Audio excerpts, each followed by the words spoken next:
May God add his blessing to the reading of the scripture this morning, and may the words from my mouth be just what God would have us to hear. It was 1990 when it happened. The case of the Texas cheerleader murdering mom. A lady named Wanda Webb Holloway from Texas wanted her daughter Shanna to be a cheerleader, a high school cheerleader. She had a rival who was battling her for that spot on the cheerleading squad, and her name was Amber Heath. Well, Wanda was the organist at a local church. She was a respected member of the community, but that didn't stop her from doing whatever she could to make sure that her daughter became a cheerleader in high school. She wanted to eliminate that opponent, that Amber girl. The first year, Mrs. Holloway tried to have Amber disqualified on a technicality. The second year, she showed up at school and she handed out pencils and rulers that said, Shanna Harper for cheerleader. This was a violation of school rules, and so her daughter was disqualified. Then it got worse. It actually got to the point where Wanda tried to have Amber Heath's mother murdered just before tryouts, because she figured that if her mother was dead, she would be too grief-stricken and she wouldn't compete in the cheerleading tryout. So Wanda went to her brother-in-law and asked him to arrange for a hitman to kill Amber's mom. But instead, he went to the police. And he told the police what she had asked him to do. She even said that she would really like to kill the mother and daughter both, but couldn't afford the $7,500 fee for that. Wanda Webb Holloway became known as the cheerleader murdering mom. She was sentenced to 10 years in prison. The school principal, James Barker, explained it this way. He said, after all, it's the American way, isn't it? We all want our children to achieve. Maybe there's a little part of Wanda Holloway in all of us. Well, I don't know if that's true, but of course she is an extreme example. James and John, the disciples of Jesus, are more like you and me. James and John had dreams. They had ambition. Jesus called them sons of thunder. I'm not sure what that means, but my guess is that James and John were not shy. There's one occasion in Luke 9 that gives us a hint of their character. Jesus and the disciples were on their way to Jerusalem. Jesus sent some messengers into a Samaritan village to get things ready for him.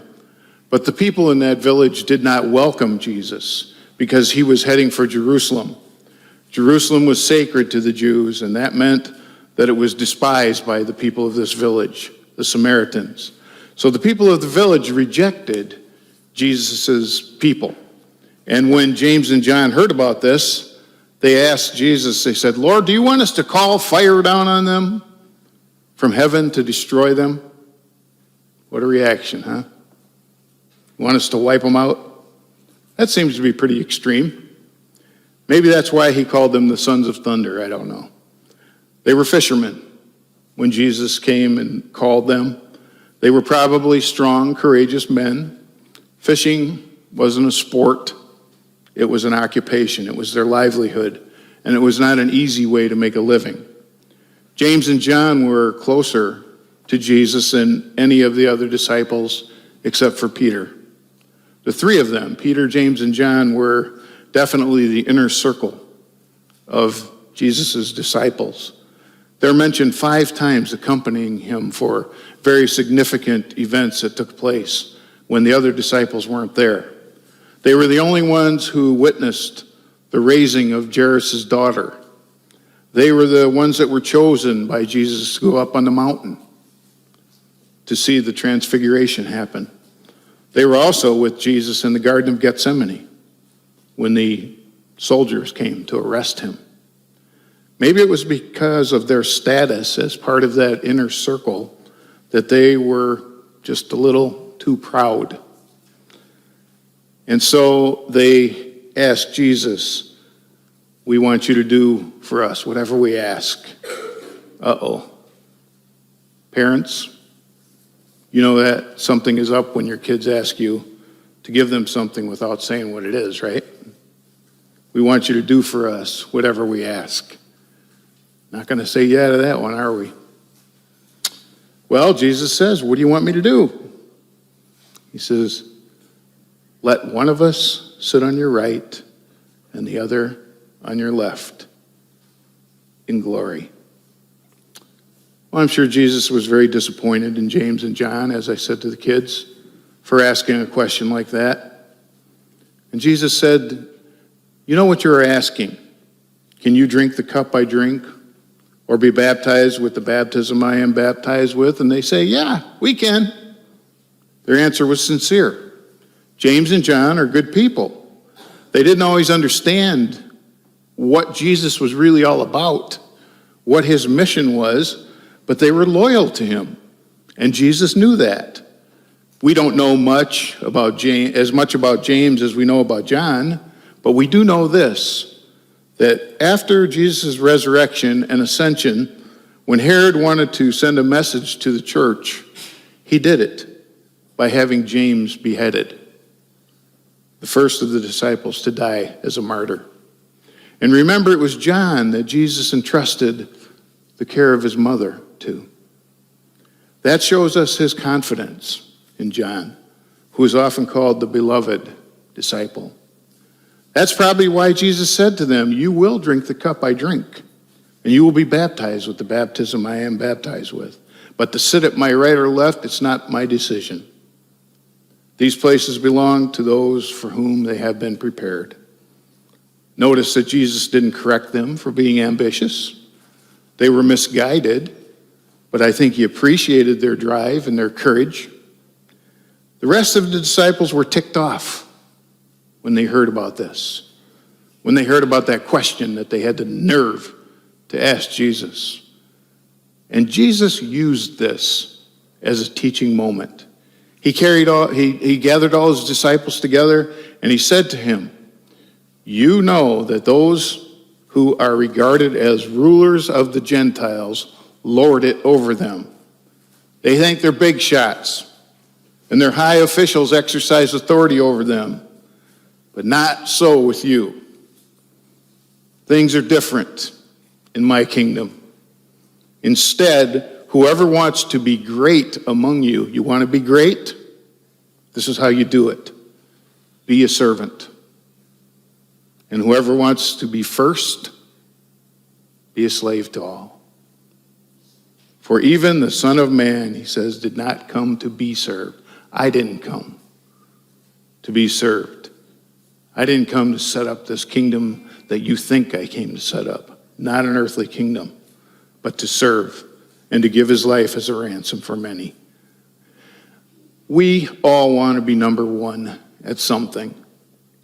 There was a woman in West Palm Beach, Florida, who was pregnant that made the newspaper because she had her doctors induce labor for her 6 days early.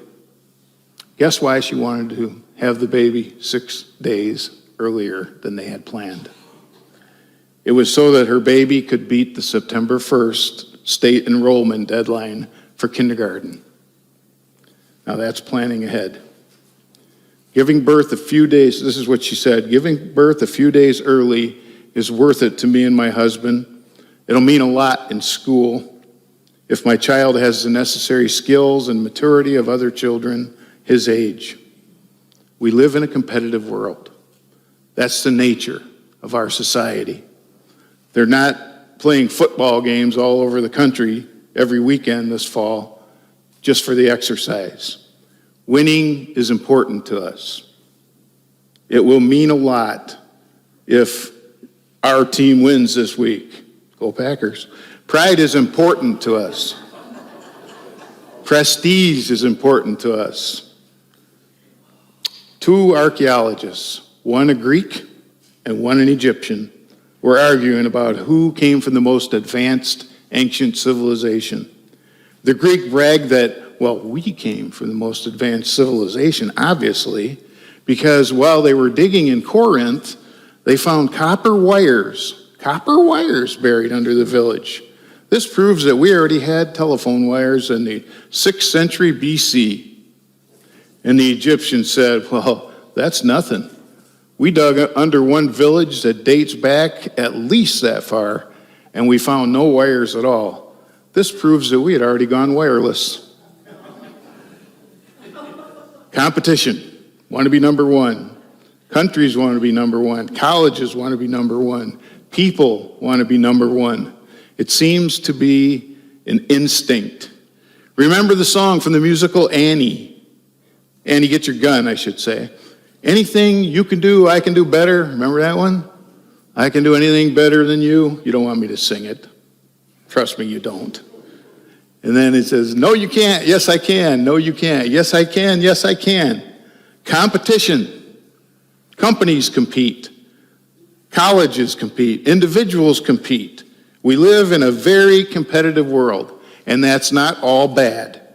The desire to do well, to excel, to be good at what you do, to get ahead, to get to the top, to be number one has driven many people to do some great things. Our society is based on a healthy level of competition. Bill Gates and the late Steve Jobs were both very competitive, and we should be thankful that they were, because that's why we have two of the greatest technology corporations in the world right now, because of those two men. That's why we enjoy many amazing products today, like that cell phone calculator, and 95 other things that it does. It was because of people like those two. Many people have made major contributions to our society because they were hard-driving, competitive, ambitious people. Dr. Rachel Raymond tells the story of a CEO of a very highly successful company, and his name was George. George came to Dr. Raymond's office 6 months after he had been diagnosed with terminal lung cancer. George's company manufactured a medical device that George had patented, and he worked on this device and with the people who invented it. And to him, it was no big deal. He was in the business of making money, and his goal was to make money, and this device was helpful to people, and therefore they were selling lots of them, and they were making money. But now, he's facing his own mortality. He told Dr. Raymond that he had wasted his life. He said, I have 2 ex-wives and 5 children. I support all of them, but I don't know any of them. I don't think anybody will miss me when I die. I'm leaving nothing behind but a big pile of money. What an old fool. Stupid old fool I am. Ironically, another of Dr. Raymond's patients at the time was, and this is a true story, was a lady named Stephanie. Stephanie used the device that George's invention had made possible. George's patent had made possible. That medical device had changed Stephanie's life. Before, she was homebound.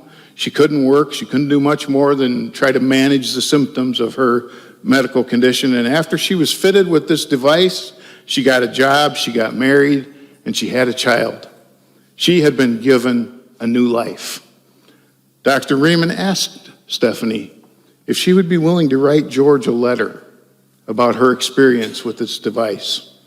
Stephanie said, I'll do better than that. And she invited George to her home for dinner.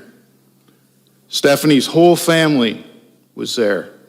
Her parents, her siblings, her aunts, her uncles, her nieces, her nephews, her cousins were all there, as well as many of her friends and neighbors.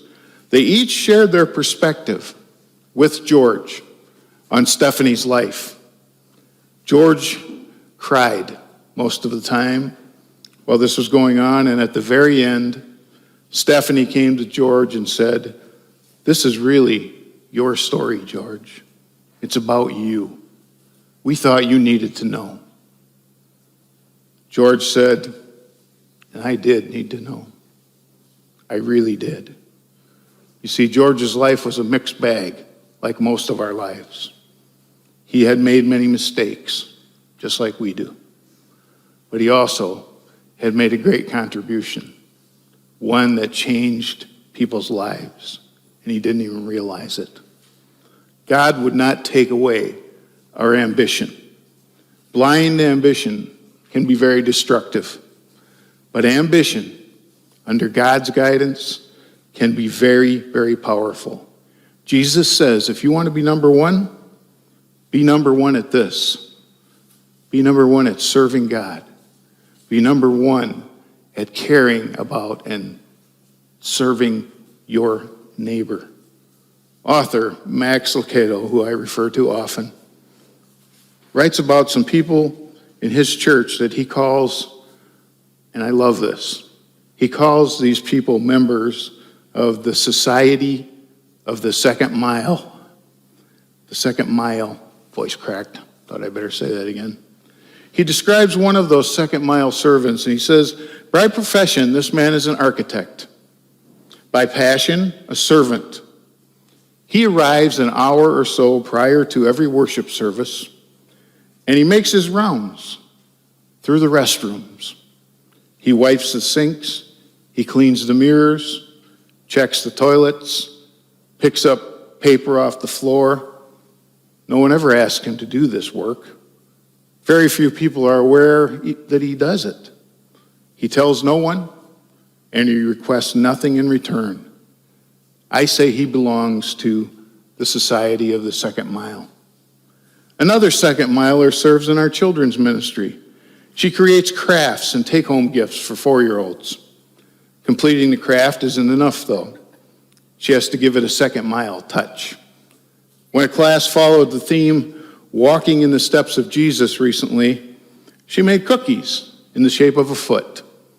And in second mile fashion, she painted the toenails of those feet. You have ambitious servants like that. We have ambitious servants like that. We have members of that society of the second mile here in this congregation, don't we? And we know who they are. You can't hide it from us here. We're not a big church. We know who's doing it, and we're grateful for them.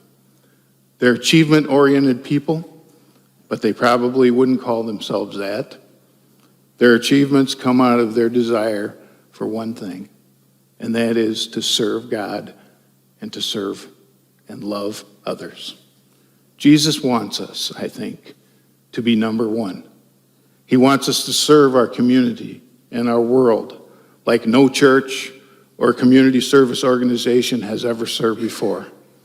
Then, and only then, can we look back with no regrets, only satisfaction for what we've accomplished together. You know, my ministry here is, let's face it, it's most of the way over. I probably don't have a lot of years left to be here. But when I do leave, I want, well, first of all, I'd like to be alive.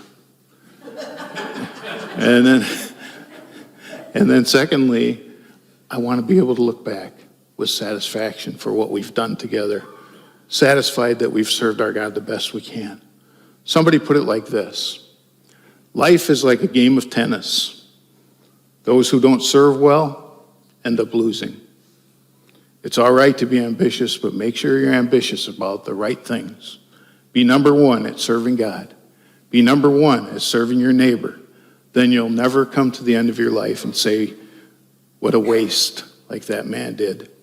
Instead, we'll hear those words that I long to hear someday from my Lord. Well done, thou good and faithful servant. Amen.